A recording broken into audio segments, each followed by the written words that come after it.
முதல் கடல் பாலம் என்ற பெருமையை பெற்ற பாம்பன் பாலம் 110 ஆண்டுகால பயணத்தை முடித்துக்கொண்டு கம்பீரமாக நிற்கிறது.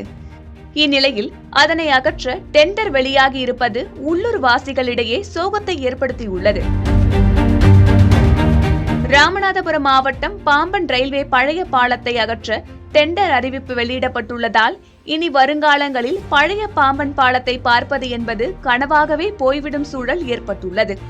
1914ஆம் ஆண்டு பிரிட்டிஷ் பொறியாளர்களால் கட்டப்பட்ட இந்த பாம்பன் பாலம் இந்தியாவின் முதல் கடல் பாலம் என்ற பெருமையை பெற்றிருக்கிறது. ராமேஸ்வரம் தீவை இந்தியாவின் பிரதான நிலப்பரப்புடன் இணைக்கும் இந்த பாலம் பலருக்கும் புதிய அனுபவத்தை கொடுத்திருக்கிறது. சுமார் 2 கிலோமீட்டர் நீளத்திற்கு கடல் விரியும் இந்த பாலத்தில் ஆமை வேகத்தில் செல்லும் ரயிலில் பயணிக்கையில் அதில் கிடைக்கும் அனுபவமே தனித்துவமானது.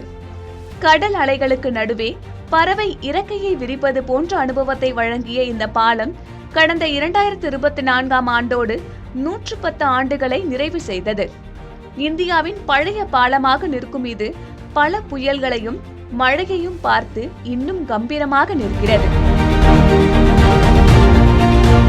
பல நினைவுகளை தன்னகத்தே வைத்துக்கொண்டு கம்பீரமாக நிற்கும் இந்த பாலத்தை நினைவு சின்னமாக மாற்ற வேண்டும் என்று உள்ளூர் பொதுமக்களும் சுற்றுலா பயணிகளும் கோரிக்கை விடுத்து வருகின்றனர். இந்நிலையில் தற்போது அதனை அகற்ற ரயில்வே துறையினர் டெண்டர் விட்டுள்ளதால் உள்ளூர் பொதுமக்கள் எதிர்ப்பு தெரிவித்துள்ளனர்.